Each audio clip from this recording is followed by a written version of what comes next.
Hola, muy bienvenidos a este tercer módulo de evaluación de impacto donde vamos a hablar del experimento aleatorio. Queremos entender primero qué es el experimento aleatorio. Entonces, en un experimento aleatorio vamos a aleatorizar un tratamiento. Se va a seleccionar de manera aleatoria quiénes son los tratados y quién es el grupo de control. ¿Sí? El objetivo es tener un contrafactual creíble.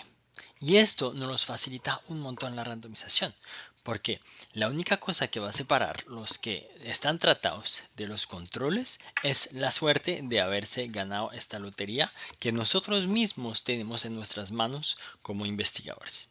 Entonces, esto nos asegura una comparabilidad, digamos, perfecta o casi perfecta, pues entre estos dos grupos.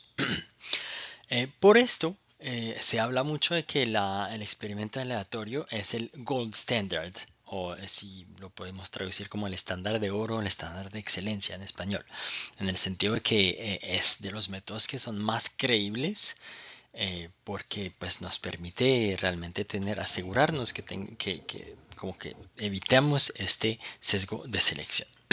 Ahora, esto es muy demandante. Requiere primero la capacidad de interferir en el mundo real.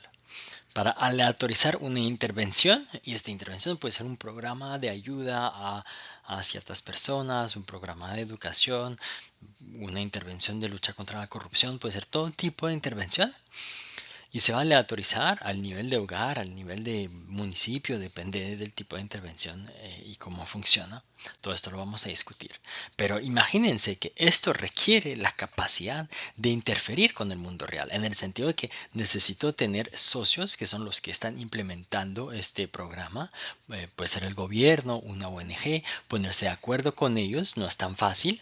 eh, y convencerles de que valga la pena, no que ellos seleccionan de su manera habitual quién recibe o no el tratamiento, la intervención, sino realmente que lo puedan primero seleccionar quiénes son los potenciales participantes, los que van a participar al estudio, y dentro de ellos vamos a hacer una randomización.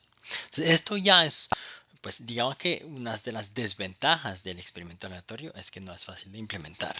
Y obviamente como estudiantes esto no les parece una cosa fácil, aunque hay algunos estudiantes que para sus tesis han conseguido hacer cosas de este tipo con intervenciones un poco más simples. Y típicamente se recogen varias rondas de datos, entonces es muy costoso.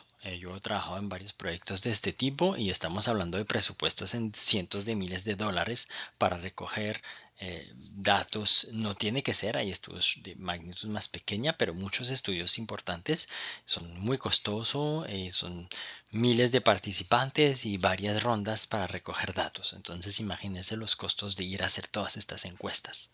Pero también se puede combinar con datos administrativos, como la lógica de tener grupos aleatorizados está, y si después lo combina con datos que nos permite saber, por ejemplo, el alcance de los estudios de estas personas, de si han encontrado trabajo, etcétera, tal vez son cosas que uno alcanza a veces a través de bases de datos. Lo que llamamos datos administrativos son datos que ya están recogidos no para la encuesta, sino por el funcionamiento de ciertas instituciones. Por ejemplo, queremos saber el efecto de cierta intervención sobre el crimen, pues tal vez la policía ya tiene datos administrativos y la fiscalía o diferentes instituciones sobre el crimen en diferentes lugares de diferentes personas, etcétera. Entonces se puede combinar con estos datos para ver el impacto también de una cierta intervención. Ahora, entonces me pueden decir, pero entonces, ¿por qué estamos viendo esto si somos estudiantes lo que lo estamos mirando en su mayor parte? Pues esto es uno de los métodos que más creíble tiene y entonces que más van a ver como evidencia para entender cómo funcionan diferentes programas, porque son como estudios que acaban teniendo mucha visibilidad. Entonces, pues hay que saber entenderlo, mirarlo de una manera crítica, etcétera. Segundo, existe la posibilidad o de hacerlo como una escala un poco pequeña para ciertas personas o, por ejemplo, usar datos de segunda mano. Es decir, hay muchos estudios aleatorios que lo hacen, publican y muchos journals piden que pongan los datos públicos una vez que ya publicaron sus resultados. Y de ahí uno puede decir, no, yo quiero reusar estos datos y contestar una otra pregunta. Típicamente no solamente replicar, sino pensar en otras preguntas que se pueden contestar a partir de estos mismos datos y quizás tiene más variables de resultado que puede mirar, etcétera. Entonces es una opción que hay que considerar y pues muchos artículos ponen disponibles los datos que usaron para hacer sus trabajos. Entonces hay cosas que se pueden mirar ahí. Una ventaja es que la econometría queda muy simple, porque lo difícil es la implementación del proyecto, pero una vez que tenemos un grupo de control y un grupo de tratado, pues literalmente solo hay que comparar estos dos grupos. A veces vamos a poner controles, variables de control, etcétera, pero solo hay que comparar estos dos grupos y ya tenemos nuestro resultado. Entonces va a ser econométricamente el método más fácil de todos. Y vamos a ver que tampoco no es perfecto, como algunos lo defienden un poco demasiado, sino que tiene sus limitaciones y vamos a ver las limitaciones también del método de evaluación de impacto. Y para ver esto de manera matemática simple, podemos mirar la fórmula de un indicador de la simple diferencia, como lo que vimos en la introducción. Acuérdense que este tau diff, que es el estimador que se obtiene por simple diferencia, se puede obtener comparando el promedio dentro del grupo de los tratados menos el promedio dentro de los grupos no tratados. Recordando que esto se lee como el resultado en el grupo de los tratados, porque DI es igual a 1, dado que están tratados. Entonces, esto es lo que se observa cuando sacamos el promedio de este grupo, menos el valor esperado de, pues el promedio es el que se observa en cada una de estas situaciones, ¿sí? Menos el valor esperado del grupo de los no tratados, dado que no están tratados. Esto es lo que tenemos como indicador. Hemos demostrado, haciendo una descomposición, que esto es una mezcla de dos cosas. Uno es el efecto, el tratamiento que queremos estimar, el que nos interesa, sobre el grupo de los tratados, pero es básicamente dado que DI igual a 1 en ambos casos para el grupo de los tratados, ¿cuál es el resultado si fueron tratados? Menos el resultado si no fueron tratados. Esa es la lógica de lo que estamos buscando para un mismo grupo, una misma persona, la diferencia entre si recibe el tratamiento y si no lo recibe. Esta diferencia en el resultado es el efecto, el tratamiento que nos interesa, el impacto del tratamiento que nos interesa. Pero también se mezcla con un sesgo de selección. Y este sesgo de selección viene de la diferencia entre este resultado, dado que no está tratado en ambos casos, en el grupo 1 comparado con el grupo 0. Es decir, la posibilidad de que el promedio del grupo 0 no es un buen contrafactual de qué hubiera sido el resultado en el grupo de los tratados si no hubieran sido tratados. Esto es nuestro sesgo de selección. Bueno, ese es el punto de partida. Y ahora tenemos una maravilla que nos ocurre con el experimento aleatorio, es que por seleccionar de manera completamente aleatoria quién recibe o no el tratamiento, esto que es muy difícil de obtener cuando esté supuesto, cuando tenemos datos observacionales. Observacionales significa no voy a interferir con la realidad, simplemente voy a sacar datos administrativos, por encuestas, lo que sea, pero simplemente recogiendo datos. No trato de modificar quién recibe un tratamiento. Con estos datos observacionales, típicamente es muy difícil convencer que este sesgo de selección no está, especialmente si ni siquiera estoy controlando por más cosas. Pero si tengo un experimento aleatorio, pues este casi que por definición se va, porque estos dos grupos inicialmente eran completamente similares. Y de hecho debería poder ver si tiene como una representación geográfica, un mapa, de que si seleccionamos de manera aleatoria van a ser muy repartidos las personas que recogimos en todos estos lugares. Entonces no hay razón porque justo los que fueron seleccionados para el tratamiento son los que hubieran tenido un resultado más importante, igual si no fueran tratados, que los que no están seleccionados, ¿no? Van a ser muy similares en promedio, entonces tienen un resultado esperado que es el mismo si ninguno hubiera sido tratado entre los dos. O sea, el experimento aleatorio nos garantiza que el grupo de control es un buen contrafactual para el grupo de tratamiento porque están seleccionados exactamente de la misma manera, excepto la suerte de la lotería que implementamos nosotros mismos. Hablamos de esto en valor esperados, ¿sí? Pero si saco la diferencia entre los promedios, aquí igual sí podría observar esto, siempre nos da algo de diferencia, porque pues es una variable aleatoria. Una vez que vemos una realización de esta variable aleatoria, pues hay una parte de suerte que entra en esto y esta pequeña diferencia pues ocurre, pero esto es lo que si solamente es una suerte, pues no debería ser estadísticamente significativa esta diferencia. ¿Okay? Pero la ley de los grandes números nos ayuda a hacer que los promedios que vamos a observar, que los promedios que tienen estos dos grupos se acercan cada vez más.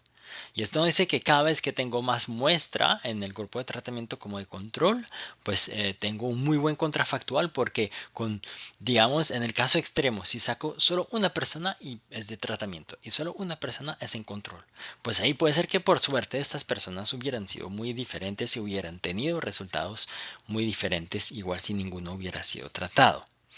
Pero si saco 1000 personas de manera aleatoria tratadas y 1000 personas en el grupo de control, ya es casi imposible que por suerte hubieran tenido una diferencia importante entre el grupo de control y el grupo de tratamiento. Entonces la ley de los grandes números es simplemente un hecho que nos dice más muestra tengo, más el valor que vamos a observar con la muestra se acerca de este valor esperado teórico que tenemos.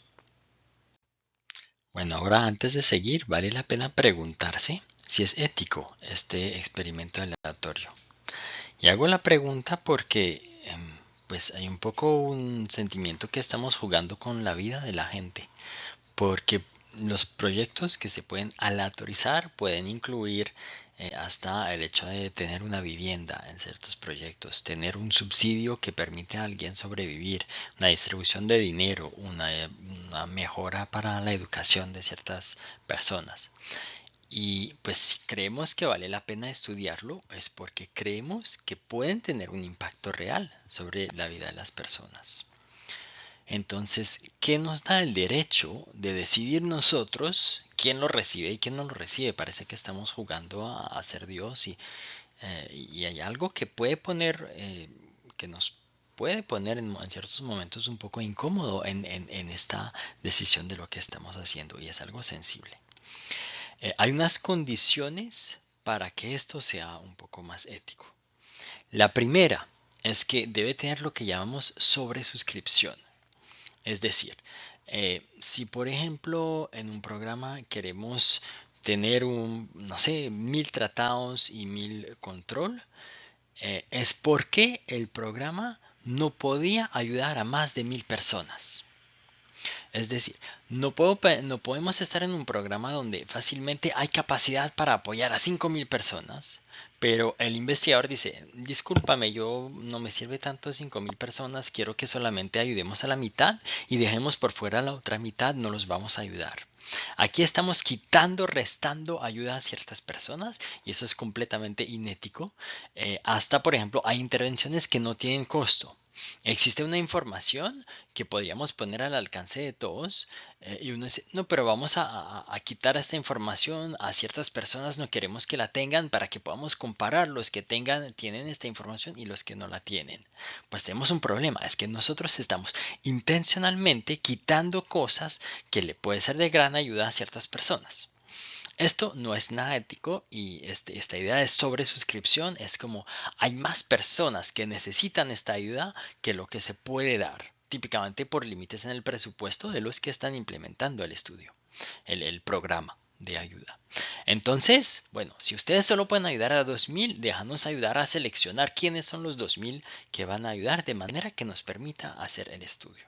Y siempre aquí hay que pesar un poco los costos que implica hacer este tipo de selección para el estudio con los beneficios que son importantes también de aprender lo que funciona mejor o lo que no funciona o cómo hacer para que funcione mejor, para que en el futuro tengamos un uso mejor de este dinero público de las ONGs, este dinero que está destinado a ayudar a estas personas.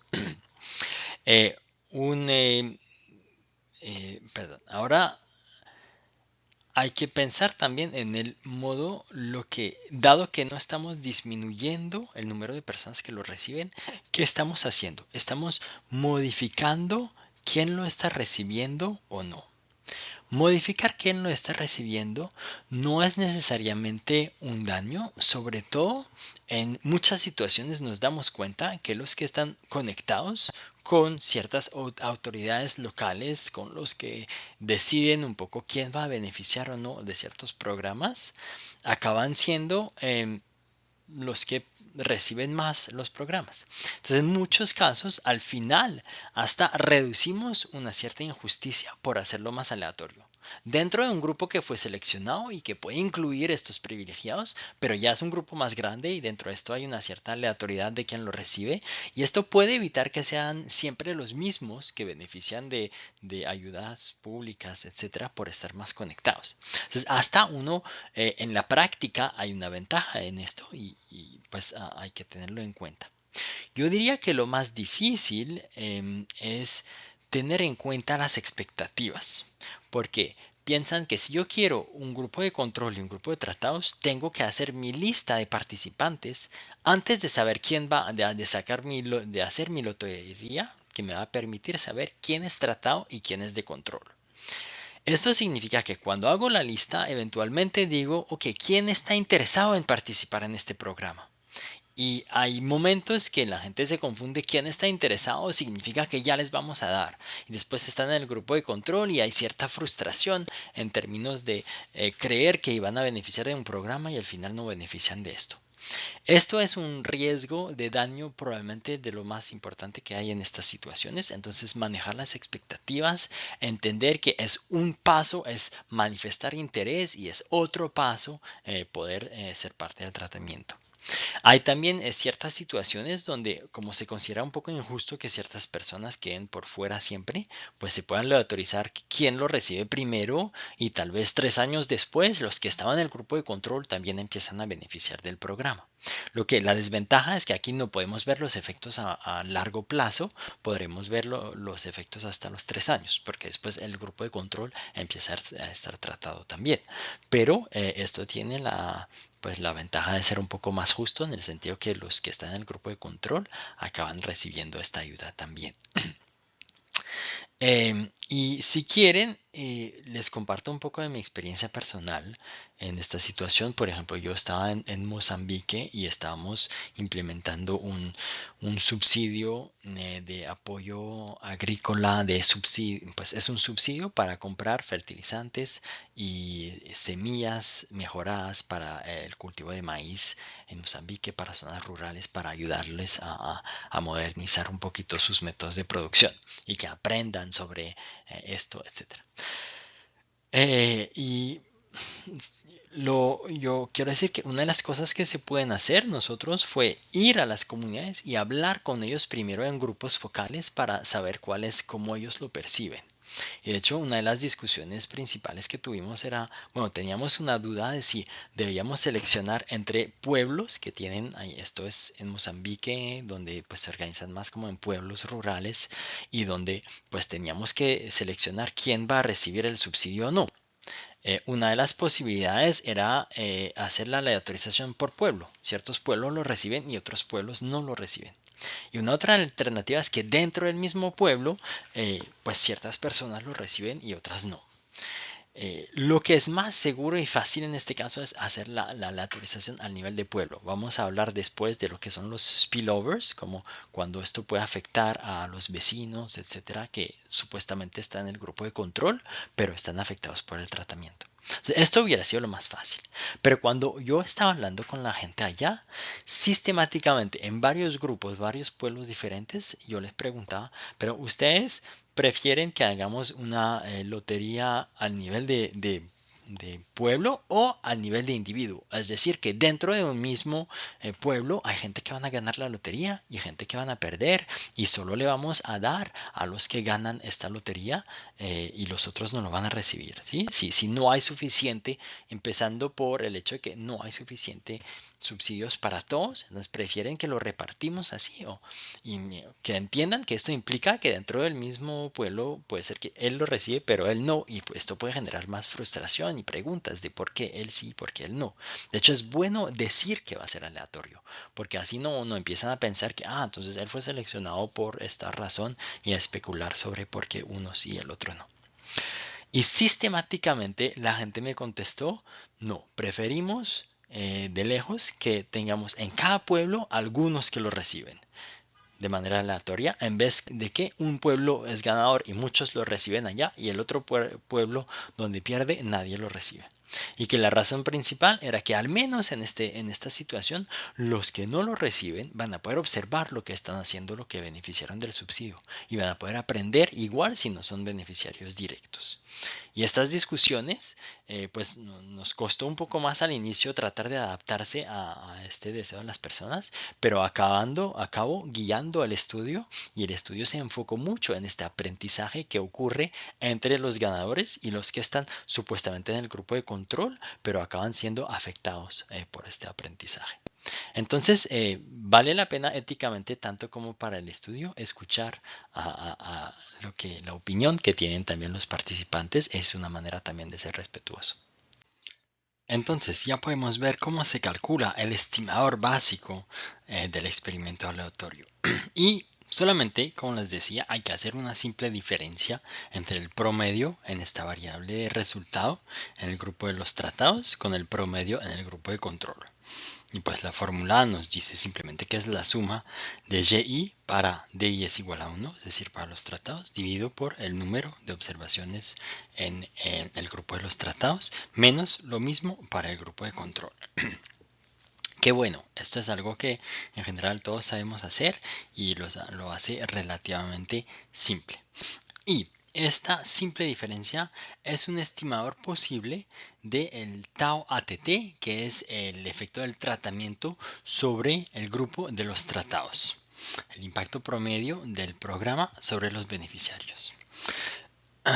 Y estaría ensesgado en el caso que no haya sesgo de selección. Y esto, si se recuerdan, estaba en la fórmula anterior. En ciertos artículos van a ver que se miden los efectos comparando literalmente el promedio entre dos grupos y es un método válido para hacerlo. Pero en otros artículos, y es tal vez más común en artículos de economía, van a ver que se corre una regresión para estimar esto. Entonces uno se puede confundir porque nos dijo que era simplemente la diferencia entre el promedio de los dos grupos y ahora en vez de calcular la diferencia está corriendo una regresión entre los dos. Entonces podemos revisar un poco por qué está bien correr una regresión y esto es equivalente a sacar la diferencia entre los dos. Suponemos que estamos corriendo esta estimación. El resultado a función de alfa más beta 1 di, que es una dummy, igual a 1 si el tratamiento es igual a 1. Y les recuerdo que en este caso el tratamiento es igual a 1 solamente si esta persona fue asignada de manera aleatoria al grupo de los tratados y más un término de error. Entonces, imaginemos dos casos. El primero donde este di es igual a 0. Entonces les pregunto, ¿cuál es el valor esperado de y? Sabiendo que este di es igual a 0 en esta regresión. Pues solamente me queda alfa. Y uno podría decir, pues me queda también, de hecho, más valor esperado de epsilon i.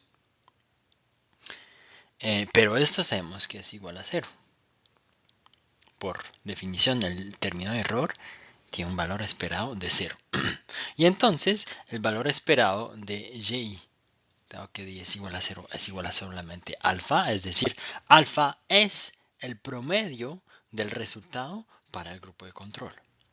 Y si hacemos lo mismo, ahora en el caso que di es igual a 1, entonces este ya no va a desaparecer, sino que se queda, porque estamos en el caso donde di es igual a 1.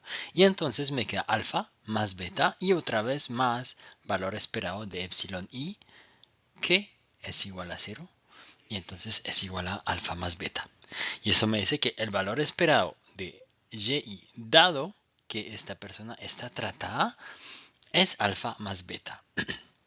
Y entonces, el estimador que mencionamos antes, el estimador de diferencia, de simple diferencia, era la diferencia entre el valor esperado del resultado en el grupo de tratamiento con el grupo de control. Esto es lo que cambia entre los dos. Y pues, perfecto, esto es alfa más beta menos alfa, y entonces solamente nos queda el beta. Entonces, aquí hemos mostrado de manera muy simple que el beta es el estimador de simple diferencia. El beta que obtenemos en la regresión, así de simple, sin otros controles incluidos, nos daría exactamente el mismo valor que lo que obtenemos con la simple diferencia. Y de hecho, el p-valor que obtenemos cuando calculamos el nivel de significancia de este beta es exactamente el mismo que el p-valor del nivel de significancia de la simple diferencia. O sea, es completamente equivalente correr esta regresión o sacar la simple diferencia. Ahora les hago unas preguntas para ustedes. ¿Bajo qué supuesto podemos concluir que este beta que obtenemos con esta estimación es el tau ATT, es decir, es el coeficiente que nos interesa del impacto real del programa sobre los tratados? Si tenemos algún riesgo de variable omitida, en este caso, ¿les parece? ¿Por qué sí o por qué no? Dado que estamos en un experimento aleatorio. Lo piensen un segundo y lo hablamos.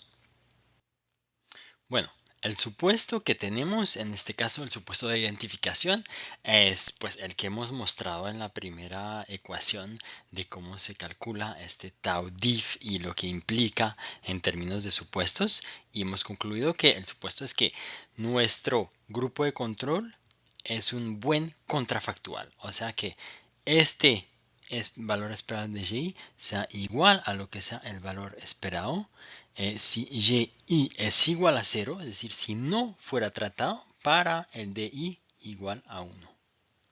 Entonces, que esto se iguala a esto es nuestro supuesto. Entonces, que es un buen contrafactual, que el valor esperado que observamos en el grupo de control corresponde a lo que les hubiera pasado a los tratados si no hubieran sido tratados.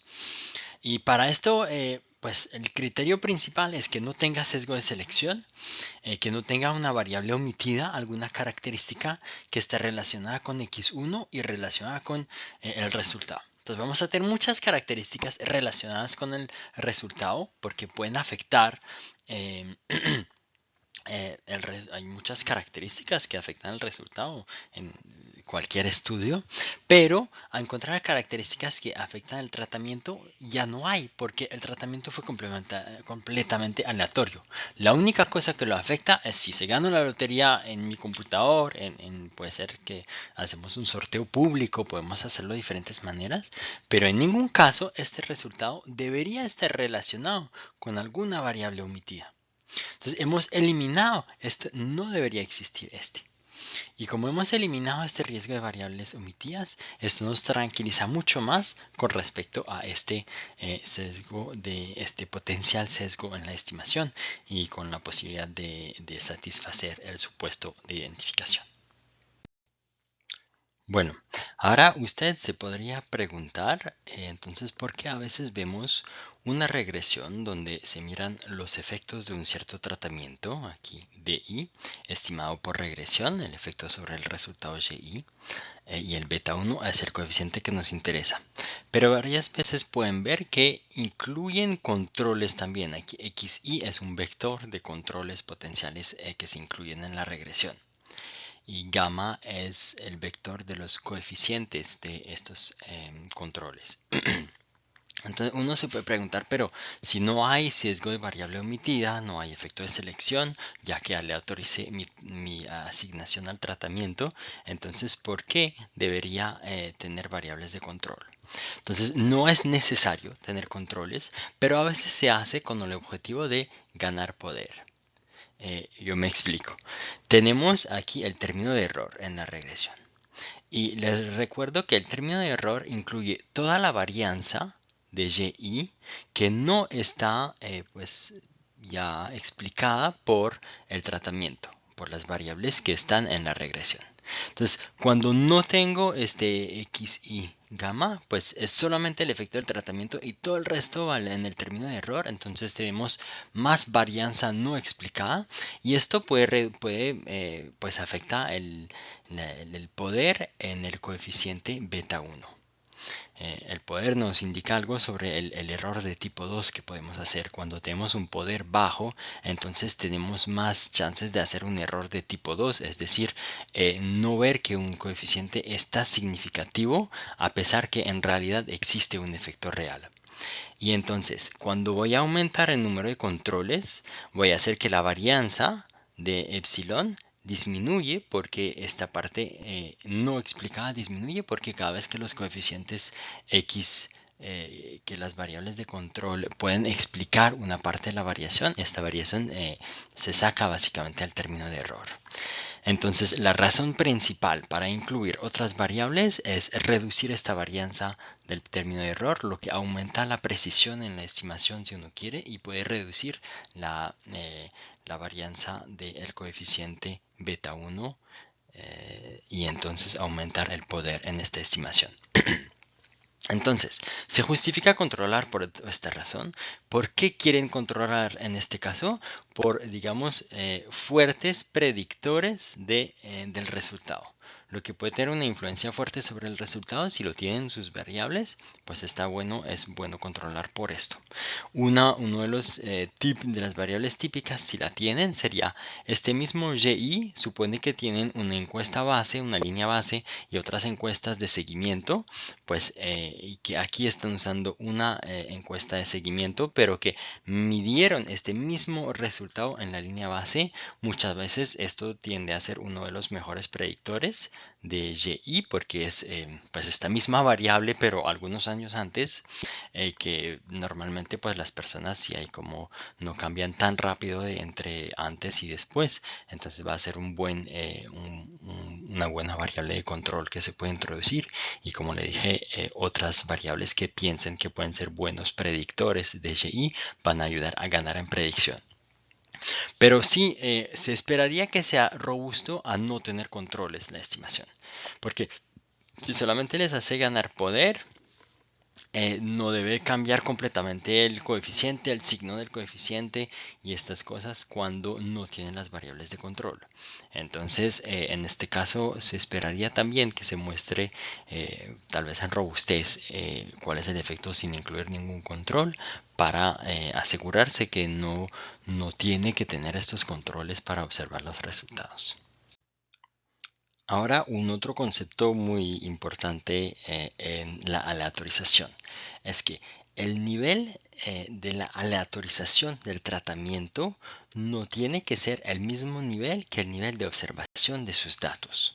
Hay una cosa que llamamos la unidad de análisis que me dice, por ejemplo, yo tengo datos al nivel de hogar, tengo datos al nivel de productor, etcétera, de finca, depende de los datos que estoy usando, pero el nivel de aleatorización del tratamiento nos dice a qué nivel se decide quién va a ser tratado y quién no va a ser tratado. Entonces podría tener, por ejemplo, no sé, una aleatorización al nivel de firma. Yo tengo datos sobre los trabajadores de las firmas y cómo una intervención que pasa al nivel de firma cambia el bienestar de los trabajadores, los ingresos de los trabajadores que están en esta firma, etc. El nivel de aleatorización normalmente siempre debe ser al mismo nivel que el de unidad de análisis o por encima, pero no puede ser pues abajo, en el sentido de que no podría tener datos de firma y aleatorización de trabajadores dentro de la firma, porque después los datos no me permiten ver los efectos de la aleatorización, pero sí puedo tener una aleatorización al nivel de firma para ver un resultado al nivel de cada trabajador. Es una decisión práctica importante en el momento de implementar su aleatorización porque va a afectar un poquito la estimación, los spillovers potenciales, como lo vamos a hablar, etc. Un ejemplo muy práctico. Suponemos que tenemos el programa de hogares comunitarios de bienestar. Ahí las madres comunitarias son los agentes educativos comunitarios que son responsables del cuidado de los niños, de las niñas en la primera infancia. ¿Sí? Estas madres comunitarias tienen este papel y cada madre comunitaria tiene un grupo de niños con los cuales está trabajando y los está apoyando. Suponga ahora que su intervención va a aleatorizar una capacitación a las madres comunitarias. Y el objetivo es aumentar el desarrollo cognitivo de los niños a través de enseñar a las madres comunitarias cómo mejor apoyar a los niños. En este ejemplo, que piensa unos segundos, ¿cuál es el nivel de aleatorización y cuál es la unidad de análisis que necesita si tendría un estudio como este? Pueden parar unos segundos el video, pensarlo y volver a mirarlo. Bueno, el nivel de aleatorización es las madres comunitarias. Ahí es donde van a seleccionar de manera aleatoria unas madres comunitarias tratadas y otras que no son tratadas. Pero el nivel, la unidad de análisis de los datos que necesita es los niños.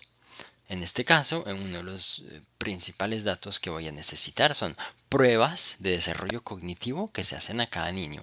Y suponiendo que los niños que están ahora asignados a una madre comunitaria que fue tratada, que pertenecen a un grupo donde la madre comunitaria fue tratada, deberían ser los que mejoran su desarrollo cognitivo según el estudio. Ahora les quiero explicar lo que es el supuesto de Sudva, que es una terminología un poco complicada, simplemente para hablar de ausencia de externalidades, spillover, derrame. En inglés le decimos spillover, en español a veces hablamos de derrame o a veces se usa la misma palabra spillover.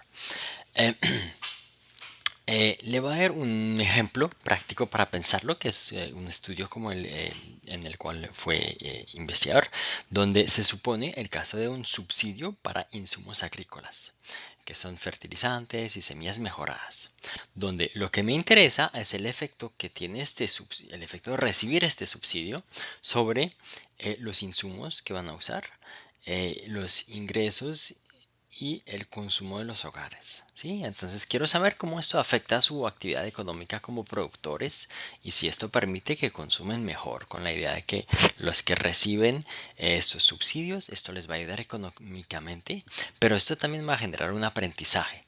Una de las motivaciones para un subsidio es que esto permite que aprendan cómo usar los fertilizantes y las semillas si no están acostumbrados a usarlo. Aprenden que esto tiene un buen potencial. Igual cuando no está subsidiado, quieren seguir usando estos insumos. Esa es la lógica. Pero ¿qué implica esto? Que este se puede comunicar con los vecinos.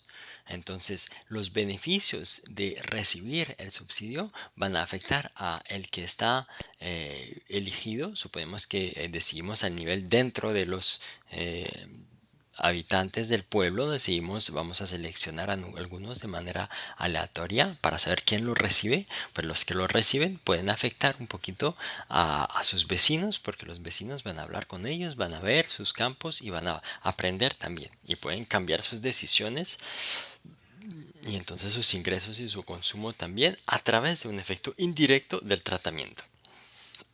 Ese es el tipo de derrame que podemos tener en mente. Suponemos ahora que ustedes quieren implementar este estudio, esta aleatorización. Lo harían entonces con una aleatorización al nivel individuo o al nivel del pueblo. O más bien, si no tienen que contestar a esta primera pregunta, lo más importante es qué ventaja y desventaja tiene cada uno de estos casos. Pueden pensar unos segundos y seguimos. Entonces, para contestar a esta pregunta, lo primero es aclarar lo que es este supuesto de SUTVA, que es en inglés Stable Unit Treatment Value Assumption. Como lo digo, me parece muy complejo, simplemente para decir que es que no hay spillovers, no hay derrames, no hay externalidades. Esto nos dice que el resultado potencial de cada uno no está afectado por el tratamiento de los otros. Está afectado por si esta unidad está tratada o no. Y entonces, ahora volviendo a nuestra historia, si tenemos una aleatorización al nivel de productores dentro del pueblo, tenemos este riesgo de que el supuesto de Sudva no se respete. Y esto va a implicar que si uno está tratado puede afectar a sus vecinos, entonces gente en el grupo de control no están completamente aislados del tratamiento y pueden beneficiar de esto. Y pues esto puede mejorar las condiciones del grupo de control y en general se espera que esto genere un sesgo de atenuación, es decir, que se disminuye el impacto que se va a estimar comparado con el impacto real, porque los del control al final por parte benefician también del tratamiento. Eh, por este motivo es común pensar que lo mejor es aleatorizar a un nivel mayor, como entre algún pueblo lo recibe, otro pueblo no recibe los subsidios y cuando el pueblo lo recibe, muchos lo reciben. Como los contaba anteriormente, nosotros por razones de preferencias también de los productores decidimos hacer la aleatorización al nivel de individuos. Pero en este caso, ¿cómo hicimos para evitar el problema de este supuesto de Sudva y que cumpla con esto? Pues fue documentar muy bien la red de quién habla con quién en temas de agricultura, etc. Y considerar e incluir estos spillovers como parte de la estimación. Es uno, el efecto de estar tratado, pero segundo, cuál es el efecto de que las personas con quien yo hablo típicamente de agricultura también estén tratadas. Y si uno incluye este efecto, este spillover dentro de su modelo, dentro de estimación, ya no es un problema. Entonces, no hay una respuesta correcta. Lo más típico y lo más seguro es hacer la randomización a un nivel más agregado para evitar el problema. Pero en la práctica también se puede elegir cualquier uno de los dos. Lo importante es manejar, adaptar la estimación que va a correr para evitar que no cumpla con este supuesto de Sudva. Les quiero hablar también brevemente del agrupamiento de los errores. ¿Qué es esto? Eh, Les recordamos que un supuesto estándar en una regresión es que los errores son IID, independientes e idénticamente distribuidos. ¿Qué nos dice esto? Que es pensar un poco como si la muestra se sacó de una bolsa grande de toda la población posible y sacamos de manera aleatoria diferentes personas de esta bolsa y estas van a ser nuestra muestra. Y esta bolsa es la población total. Pero cuando es un mundo un poco diferente, por ejemplo, tenemos diferentes colegios y dentro de cada colegio hay estudiantes. Pues y de esta independencia entre todas las observaciones puede no ser exactamente correcto, porque hay una cierta dependencia que genera estos grupos dentro de los cuales hay poblaciones. Cada colegio tiene su población estudiantil y los resultados de un estudiante puede tener más correlación con los otros del mismo colegio que con los de un colegio diferente. ¿Por qué? Porque hay características, este es un buen colegio, este colegio es menos bueno, otras características que tienen los colegios. Es un poco como en este mundo, es más bien que hay muchas bolsas. Primero puedes seleccionar de manera aleatoria cuál bolsa voy a sacar y segundo dentro de esta bolsa sacar muchas observaciones. Y entonces las que están dentro de la misma bolsa pueden tener una cosa en común y es una varianza en común que quiero tener en cuenta. Em, Esto nos va a decir que hay que hacer un ajuste en la regresión y sobre todo cuando el tratamiento se asigna al nivel de grupo y que este grupo, por ejemplo, aquí son colegios. Entonces debo agrupar mis errores al nivel de colegios. En general debo agrupar los errores al nivel de la asignación del tratamiento, de cómo si cada pueblo recibía una capacitación y entonces tengo observaciones al nivel de hogar, sí, pero debo hacer un agrupamiento de los errores para tener en cuenta que dentro de un grupo hay una varianza en común, que tienen algo en común los diferentes grupos.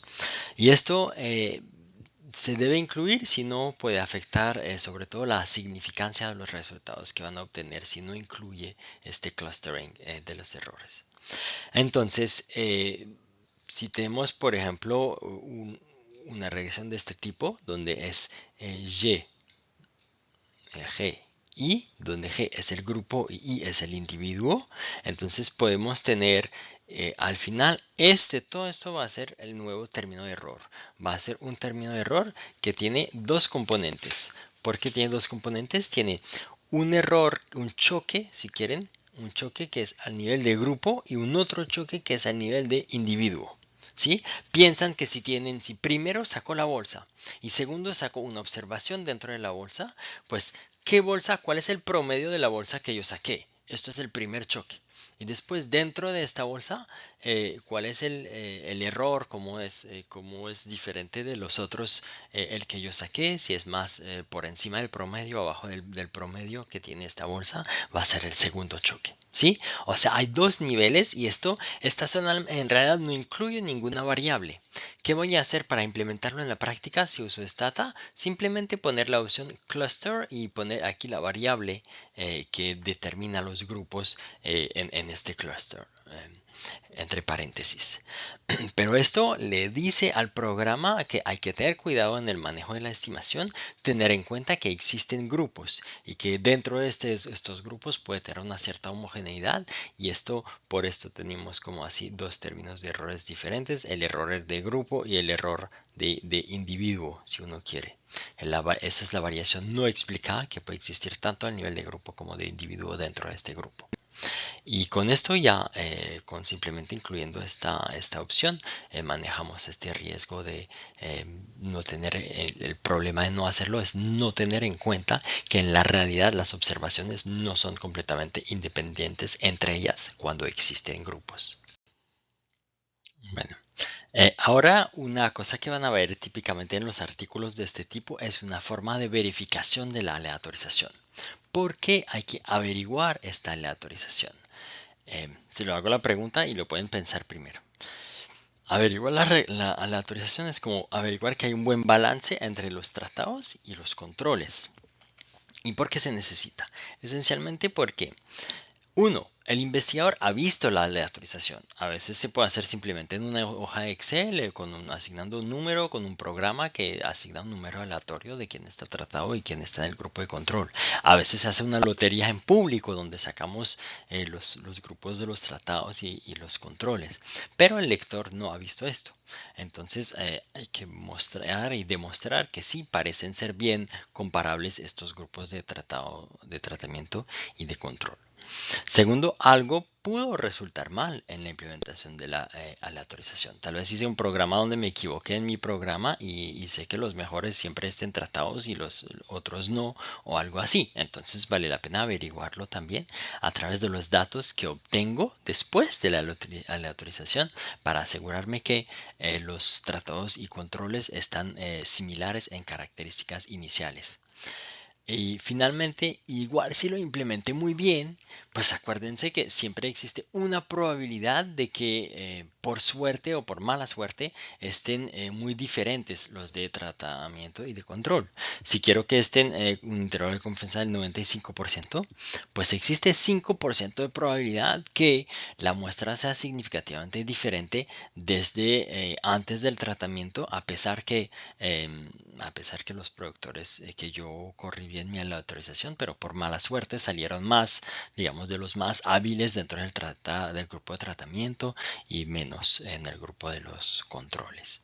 Es una cosa que puede pasar, pues no es muy común por definición, pero por esto también queremos siempre poder comprobar que existe este balance y esto es una de las tablas muy típicas que incluyen los artículos, a veces en los resultados principales, como antes de arrancar los resultados y a veces se puede pasar en apéndice, pero sí debería estar siempre. ¿Y cómo se hace? Entonces hay dos maneras de hacerlo, o hay un poco más, pero las dos más típicas son mostrar como una por una las características observables para el grupo de control y el grupo de los tratados. Y muestro en cada caso un p-valor de la prueba de si esta característica es diferente para el grupo de control del grupo de los tratados. Digamos, para ser más concreto, tengo un grupo de control y tratados y tengo nivel de educación, edad, género, muchas características muy típicas de condiciones iniciales que pueden tener los hogares y les voy a mostrar una por una línea para cada una de estas variables, el valor que tiene el grupo de control, el que tiene el grupo de tratamiento y un p-valor de la prueba de la diferencia entre estos dos estimadores, estas dos estimaciones que tenemos aquí. Y se espera que no salen significativos la gran mayoría de estos coeficientes, porque si fueron seleccionados de manera aleatoria, deberían ser muy similares en todas estas características. Es posible que salga, si tengo por ejemplo 20 coeficientes y me sale un coeficiente significativo, pues no me preocupo tanto, porque pues de 20 coeficientes que salga uno significativo por suerte, exactamente es lo que nos dice un poco estar significativo al 95%, que más o menos una de cada 20 veces puede salir significativo por pura suerte. Entonces está bien, pero se espera que la gran mayoría de los coeficientes no sean significativos. Y la otra manera es correr una regresión un poco de este tipo, donde aquí la dummy de tratamiento lo voy a explicar como función de estos X. ¿Por qué lo hago así? Quiero ver si estos X que tengo, que son variables, un vector de características que se determinan antes de la asignación del tratamiento, como les decía, ¿no? Edad, género, tal vez dónde viven, tal vez condiciones iniciales de vida, si tiene una línea base, puede ser diferentes datos de esta línea base antes de la asignación del tratamiento. Y si estos explican, si tienen un fuerte poder explicatorio sobre quién está tratado o no, tengo un problema. Normalmente estos no deben explicar quién fue tratado o no, porque debe ser perfectamente ortogonal a estas características y no se esperaría, al menos en valor esperado, que tengan ninguna relación. Y para esto corro esta estimación y miro el estadístico F para comprobar que no existe una significancia global en esta regresión. Y si no está la significancia en esta regresión, estoy bien asegurado que no hay significancia conjunta y entonces no hay una relación entre mis variables de control, entre las características iniciales y el tratamiento, y esto es lo que esperaría. Y ahora vamos a ver qué pasa en un experimento aleatorio cuando tenemos un cumplimiento imperfecto y el método de variable instrumental que vemos en la sección anterior como la solución a este problema. Entonces, es común que no se alcance el 100% de cumplimiento a una asignación, a los tratamientos. Es decir, yo voy a aleatorizar una cierta cosa que dice, estas personas los invitamos a estar tratados, hacemos algo para empujarlos, si queremos, a que estén tratados, pero en muchos casos no tengo la capacidad de decidir quién va a estar tratado y quién no lo va a hacer. Tengo la capacidad de incentivar, de motivar a a las personas a hacerlo, pero a veces la gente se niega a pesar de que han sido en el grupo seleccionados para ser tratados o para ser en el grupo de control, encuentran maneras de estar tratados. Esto va a hacer que tenemos un cumplimiento que es imperfecto, pero lo bueno es que como ya dominamos el método de variable instrumental, sabemos cómo manejar este tipo de problema. Entonces, para tener un ejemplo muy práctico, suponemos que tenemos una capacitación con 1000 jóvenes elegidos de manera aleatoria para estar tratados. Pero, eh, pero a pesar de invitar a estos 1000 jóvenes a participar al tratamiento, a esta capacitación, solamente 700 participan. Y del otro lado tengo 1000 jóvenes en mi grupo de control que no están invitados a participar, pero 100 de ellos igual van a participar. O sea, no están invitados, pero igual pues tampoco no se puede cerrar la puerta si hay gente que están interesados y entonces de ellos 100% participaron. Entonces en el grupo de control tenemos 100 sobre 1000 que están participando y en el grupo de tratamiento tenemos 700 sobre 1000 que están participando, los que recibieron la invitación. O sea, sí fue efectiva la invitación para aumentar la participación, pero no fue el 100% efectiva. Y lo que nos interesa no es cuál es el efecto de invitar a la gente a la capacitación. Típicamente esto no es la pregunta más relevante, sino queremos saber cuál es el efecto de participar a una capacitación para, aquí nos vamos a enfocar para aumentar la probabilidad de encontrar un empleo. Entonces, si quieren, podemos ahora, para poner esto en el contexto de variable instrumental, definir de esta manera. ZI es la variable 1 si el instrumento es igual a 1 y aquí nuestro instrumento es invitar a la persona I. Y esto fue el resultado de nuestra lotería. Es completamente exógeno. De I igual a 1 si la persona participa a la capacitación. Y finalmente YI es el resultado de interés y dijimos que va a ser si tiene un empleo en el año siguiente. Ahora suponga que CI es nuestro instrumento y entonces tenemos este diseño de variable instrumental. La primera etapa es explicar la participación a la capacitación usando el instrumento que generamos nosotros de manera aleatoria si están invitados o no. Y la segunda etapa es, ahora que tenemos eso estimado, saber cuál es el efecto de participar a esta capacitación sobre el resultado. Bueno, aquí están unas preguntas que ya pueden ir pensando. Tienen 3 preguntas. La primera es si les parece que este instrumento ZI cumple con las condiciones para ser un buen instrumento, es decir, de relevancia, de exclusión y de independencia en este contexto que tenemos. La segunda pregunta, ahora suponemos otro caso donde el tratamiento sería más bien un apoyo financiero para los que participan en la capacitación. Esto cumpliría con las condiciones que se requieren para hacer un buen instrumento. Y finalmente, usar lo que aprendimos en la última sección para pensar en cuál es la proporción de nunca tratados, de siempre tratados y de cumplidos, dado los números que tenemos aquí de participantes en el grupo de tratamiento y en el grupo de control. Lo pueden pensar unos minutos y lo vemos juntos. Bueno, si siempre cumple. Entonces, lo primero es saber si va a cumplir con el criterio de exclusión y de independencia. Les recuerdo que una manera de hablar del criterio de independencia es que sea as good as random. Entonces, que no esté correlacionado con las otras características que pueden afectar a Y. Sí, de hecho en el prueba de balance es lo que averigüemos que no esté correlacionado, pero por construcción, si Z es aleatorio, no tiene ninguna razón de estar correlacionado con otras características de los individuos. Fue muy aleatorio si están invitados a participar o no. Esto estamos muy tranquilos. El criterio de exclusión, aquí hay que pensarlo todavía. No lo garantiza la aleatorización, pero hay que pensar el hecho de estar invitado a participar. ¿Será que afecta la probabilidad de tener un empleo solamente a través de sí o no participan? O sea, si estoy invitado pero no voy a la invitación, pues esto ya no va a cambiar mi comportamiento en probabilidad de tener un empleo de ninguna manera. No me hizo pensar diferente, no me cambió nada. Y aquí parece muy plausible pensar que sí es el caso.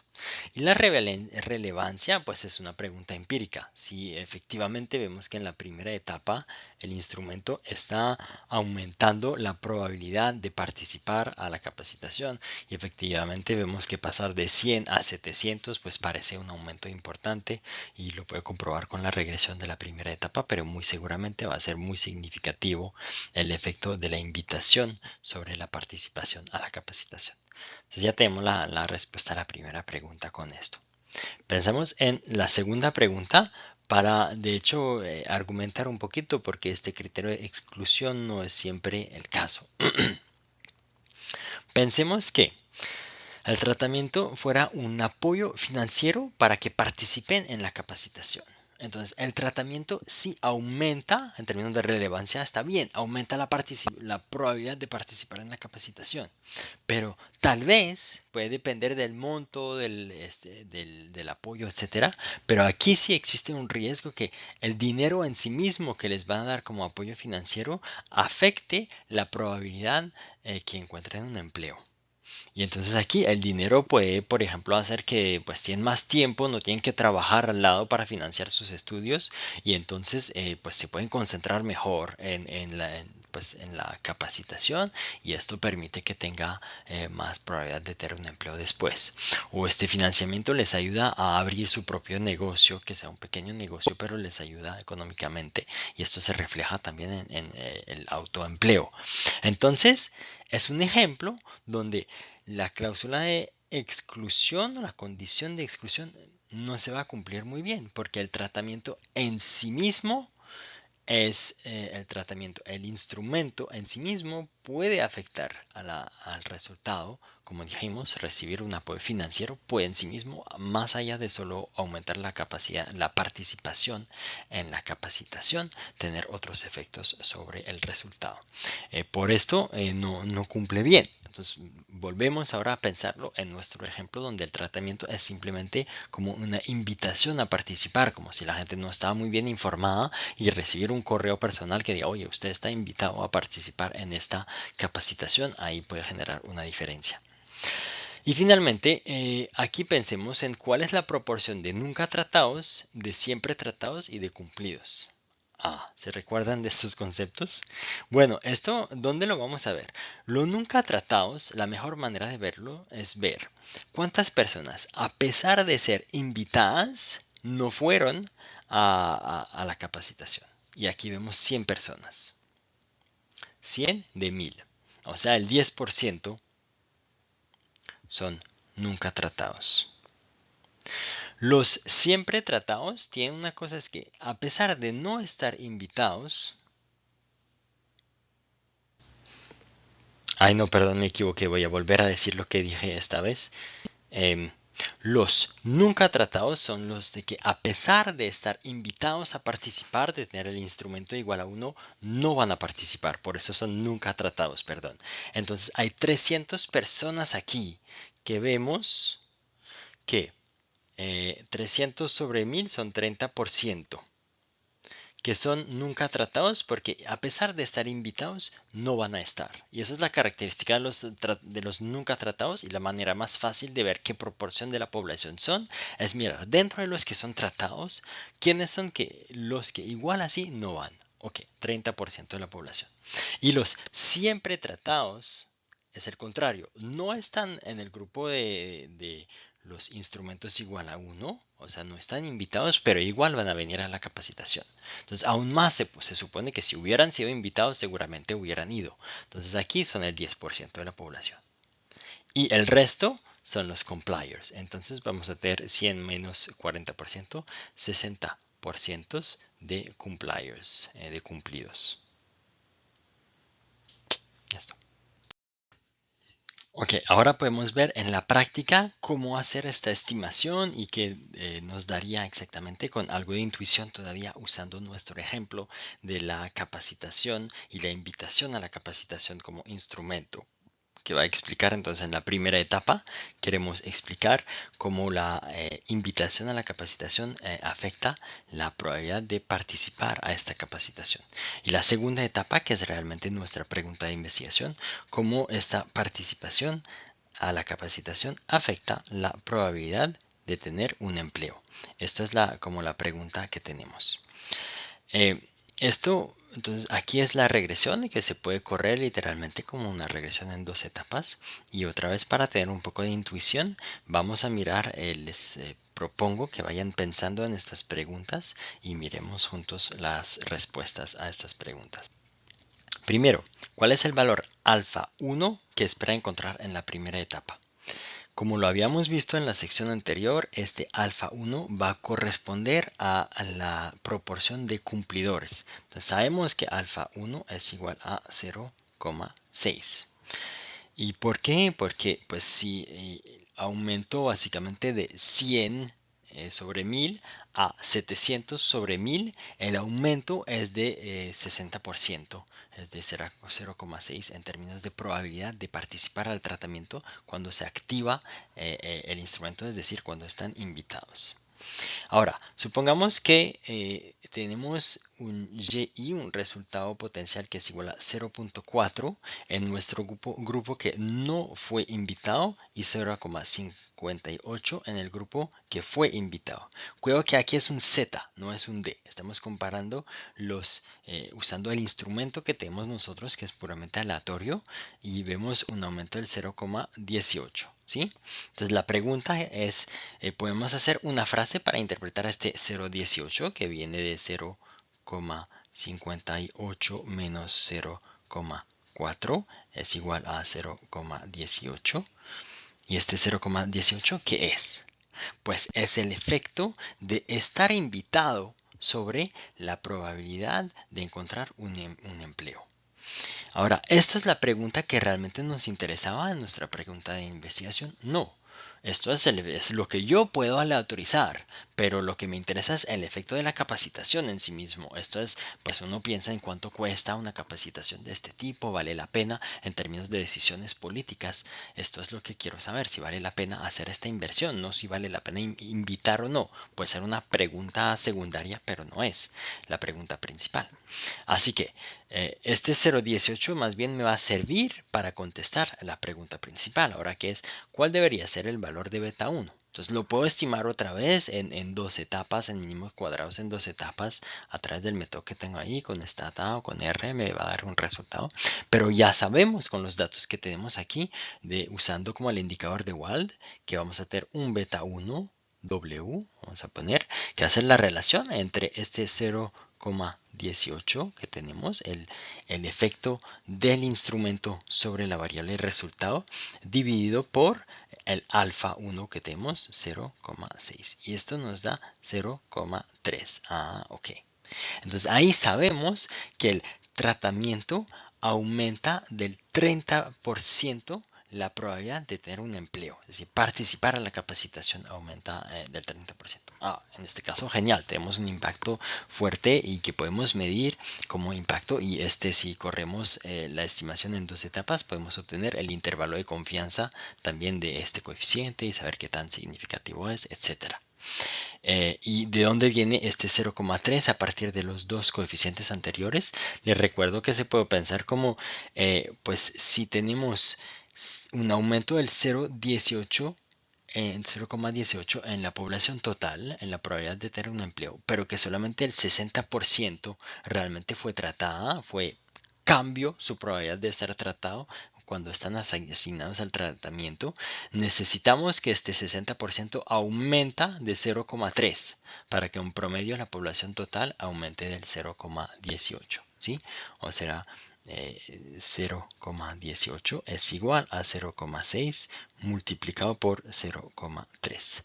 Y esto es la proporción de los que cambian su comportamiento multiplicado por el efecto cuando cambia su comportamiento, nos va a dar el efecto total sobre la población.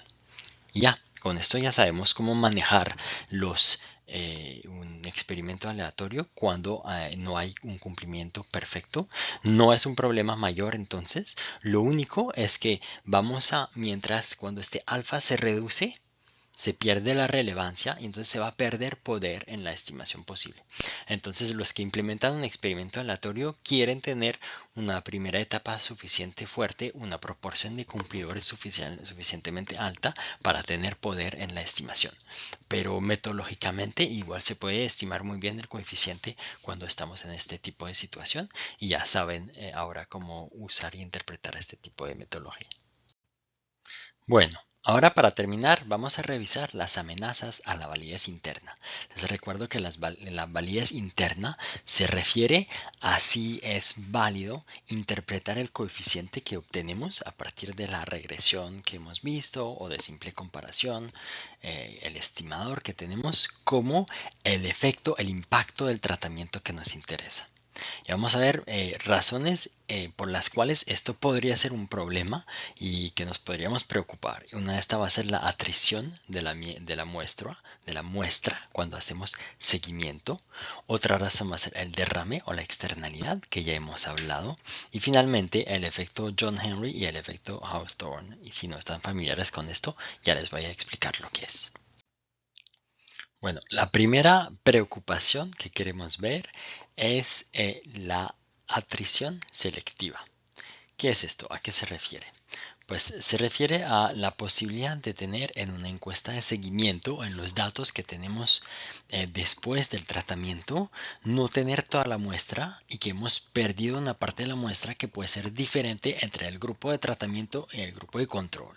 Y esto hace que la comparabilidad genial que teníamos entre el grupo de los tratados y los controles se pierde si en el momento de hacer el seguimiento no los tenemos a todos. Y que los que perdemos no son el mismo tipo de personas en ambos lados. Les voy a dar un ejemplo. Suponemos que tenemos un programa de ayuda social, algún programa que da un apoyo, y queremos ver después de un tiempo el efecto que tiene esto sobre los niveles de pobreza de los que recibieron esta ayuda comparado con los que no lo recibieron. Vamos a suponer que pudimos aleatorizar quién recibe este programa de ayuda social. Pero en el momento de volver a hacer una encuesta después del tratamiento, suponemos, por ejemplo, que el 70% del grupo de control acepta participar en la encuesta y el 90% en el grupo de tratamiento acepta participar. Bueno, uno siempre pierde un poco de poder cuando pierde el tamaño de muestra, pero el problema va mucho más allá que esto. Les intenten pensar en qué pasa esto y por qué esto podría generar algún tipo de sesgo, para que lo discutimos ahora. Entonces, imaginen, por ejemplo, que tengamos un grupo inicial de control y de tratados, ¿sí? Con 100 personas y 100 personas inicialmente. Pero cuando vuelvo a hacer la encuesta de seguimiento en los tratados, por ejemplo aquí me quedan 90, mientras que en los controles me quedan 70 de la población que tenía. Entonces viene la pregunta, ¿qué tanto estas 70 personas son comparables con estas 90?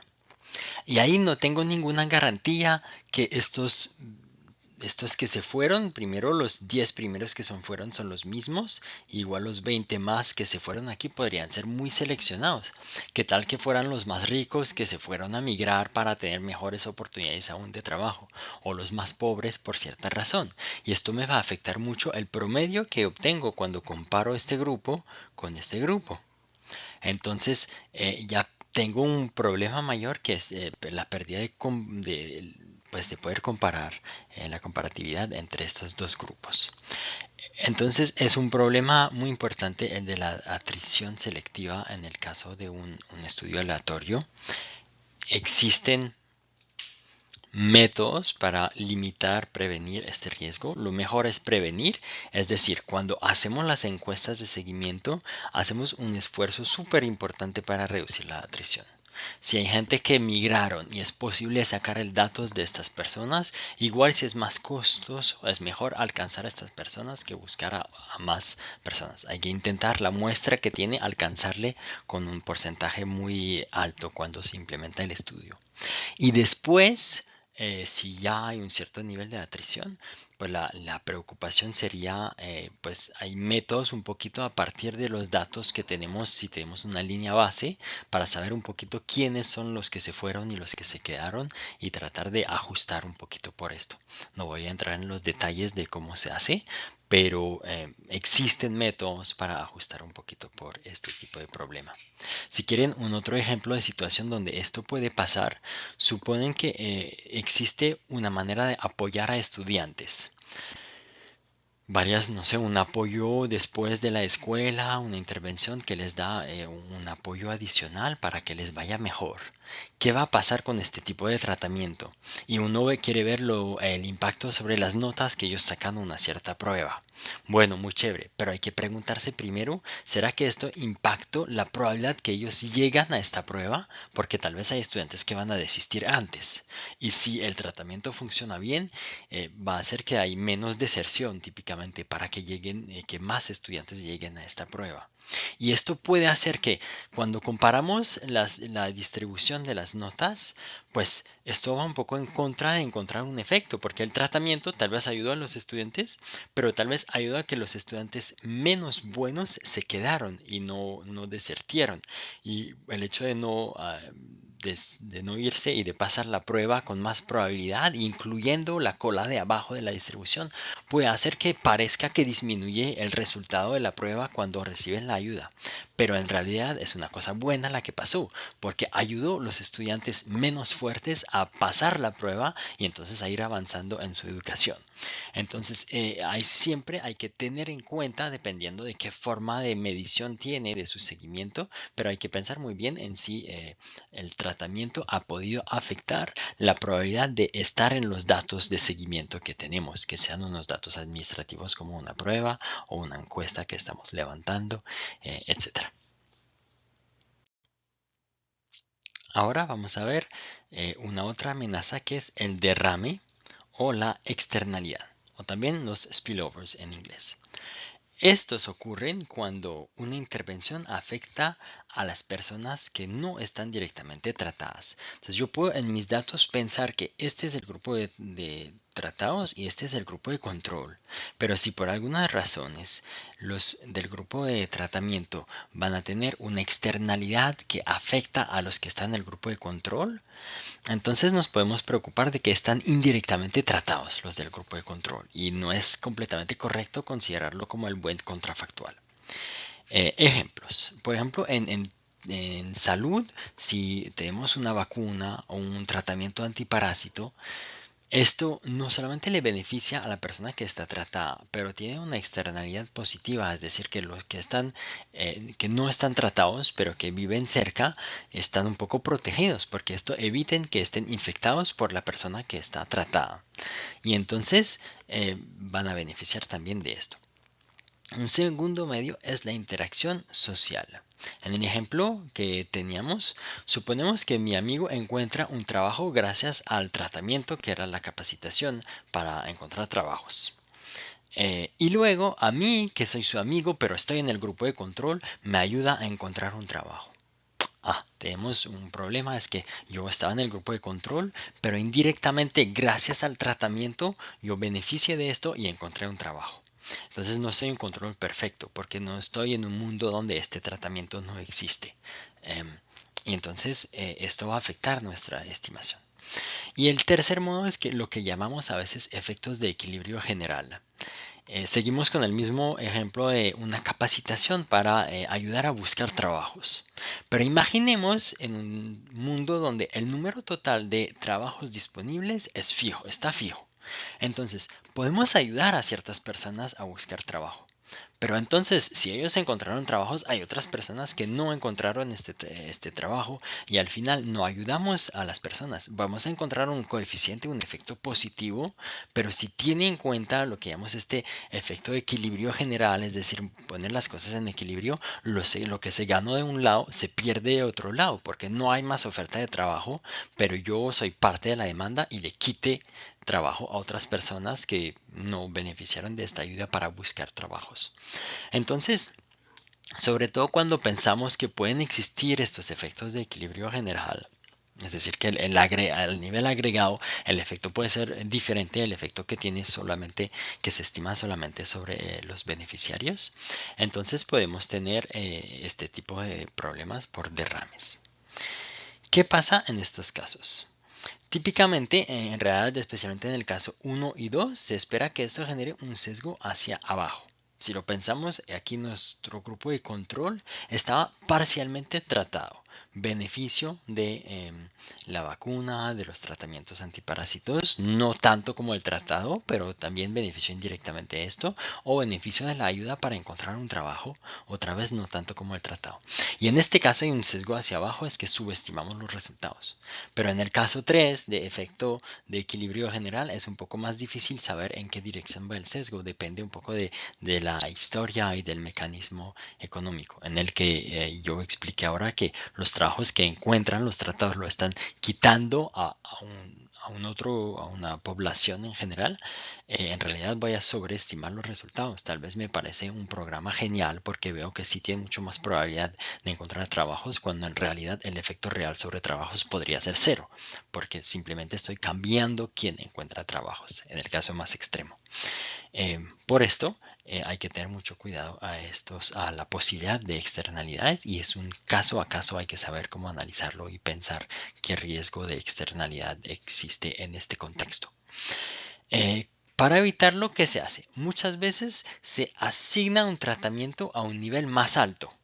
Un nivel más alto, es decir, por ejemplo, si estos contactos entre eh, amigos para ayudar a encontrar un trabajo es algo que existe más dentro de un vecindario, pues vamos a usar un nivel de municipio o un nivel de tratamiento que sea, puede ser la manzana, puede ser algo que sea más agregado para asegurarme que hay pocos contactos entre los tratados y los controles. Y ahí voy a evitar un poco que se contaminen entre ellos. También existen métodos para estimar estos derrames como parte del estudio, pero no vamos a entrar en el detalle de estos métodos. Bueno, y el tercer tipo de amenaza a la validez interna es que la gente puede cambiar su comportamiento cuando sabe que es parte de un estudio. Y vamos a hablar de dos tipos de efectos donde esto pasa, el efecto Hawthorne y el efecto John Henry. En ambos casos, la idea es, sabiendo que hacemos parte de un estudio, tal vez vamos a cambiar cómo nos comportamos porque nos van a preguntar lo que hicimos, nos están observando y esto pues hace que naturalmente a veces la gente cambia su comportamiento.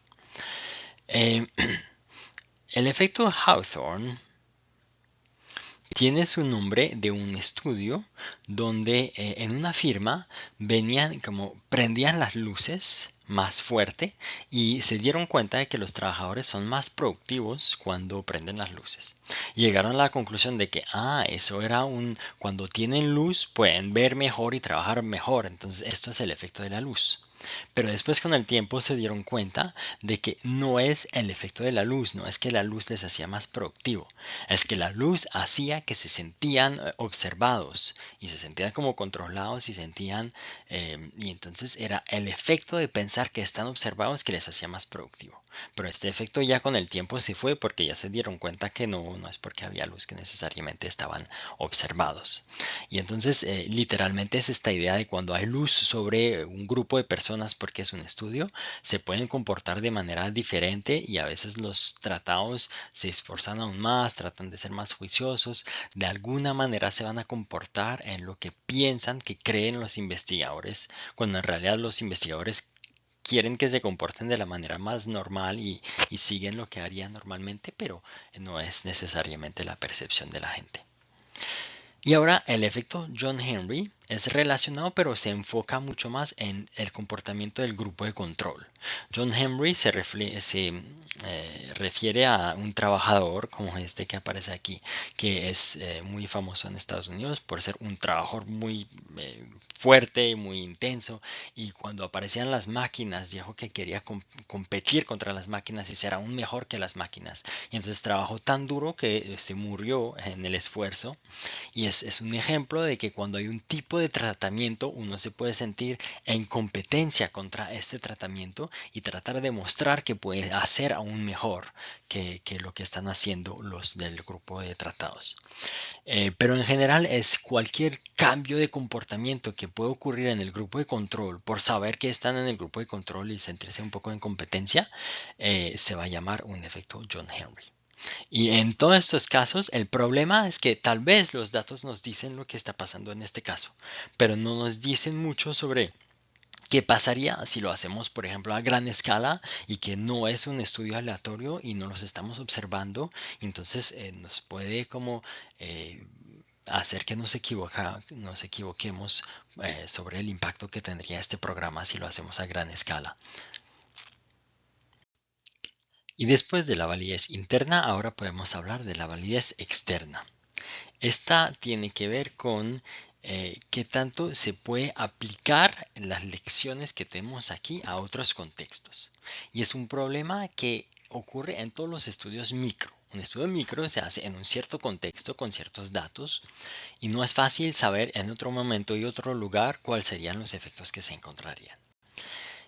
Pero hay preocupaciones a veces aún más fuertes en el caso de un experimento aleatorio, porque tocó encontrar un grupo que quería participar al estudio y hay más restricciones para alcanzar que realmente aleatoricemos el tratamiento y esto. Y por ejemplo, ¿qué tan específica es la muestra que participa? ¿Será que esto nos empujó a enfocarnos con un grupo que no es muy representativo de los que típicamente benefician de este tipo de programa? O otro ejemplo sería, ¿qué tanto puede diferir la manera de administrar el tratamiento de lo que sería a gran escala? Porque una es también un efecto de selección, pero suponemos que es un apoyo, un tipo de ayuda, de extensión agrícola, de consejería que hace una ONG. Y que hay muchas ONGs que están en este negocio de dar este tipo de apoyo. Pero las que van a decir, yo quiero participar a este estudio aleatorio, típicamente son las que tienen más confianza de que van a encontrar resultados positivos. Las que no están seguras de cómo lo están haciendo, a veces no quieren participar a este tipo de estudio. Entonces aquí hay un problema de tal vez estamos justo cooperando con los mejores alumnos en términos de cómo se implementa este programa y esto puede hacer que encontremos resultados muy buenos y es correcto, a esta ONG le fue bien, pero significa que todas las ONGs que implementan este tipo de ayuda lo hacen tan bien como esta, pues de esto no podemos estar seguros. Y es bueno estar muy consciente de estos efectos. Ahí es una selección un poco de quién implementa el programa. O tal vez hay menos corrupción, porque a veces imagine un gobierno que tiene pues muchos gastos públicos y que puede estar corrupto, pero dice, espera, este estudio sabemos que tenemos una universidad que trabaja esto, que va a recoger, que trabaja en esto con nosotros, que va a recoger datos, vamos a evitar de estar corruptos aquí y vamos a tratar de hacerlo mejor y no toquemos este dinero y pues tenemos muchas otras oportunidades de ser corruptos, pero no lo vamos a hacer exactamente donde está esta luz y donde nos están mirando con mucho más detalle. Todas estas son razones por las cuales tal vez por el contexto del estudio también se está implementando de manera diferente y hace que, bueno, hay que preguntarse si el estudio ha podido afectar cómo lo están haciendo, si ha podido afectar quién está participando y si todo esto puede cómo esto afecta nuestras conclusiones sobre qué tan aplicables son las conclusiones de lo que tenemos a otros contextos. En general, no se puede corregir. Lo que obtenemos es un resultado que si lo hicimos bien tiene una buena validez interna. La validez externa es algo que se puede discutir, que puede decir, yo creo en ciertos casos que nuestra población es muy similar a una población general de los beneficiarios de estos programas y está bien o no, porque tenemos muchas especificidades que hacen que no se va a extrapolar muy fácilmente. Y esta discusión sí se debe tener a pesar de no hacer algo blanco o negro y no es algo donde tenemos una respuesta perfecta.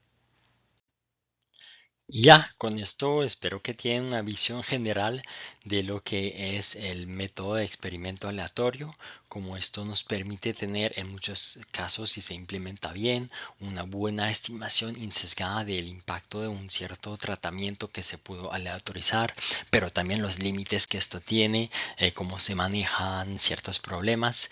Y entonces muchas gracias por seguir el video hasta aquí. Les agradezco si les gustó el video que pongan un like y me pueden seguir para ver los otros videos. Hay mucho más conocimiento que es útil para implementar esto, como hacer los cálculos de poder para saber qué tamaño de muestra necesita, etcétera. Y si quieren les comparto y en el curso tenemos otros recursos donde pueden ver este tipo de método, pero esto está un poco encima del alcance de este curso.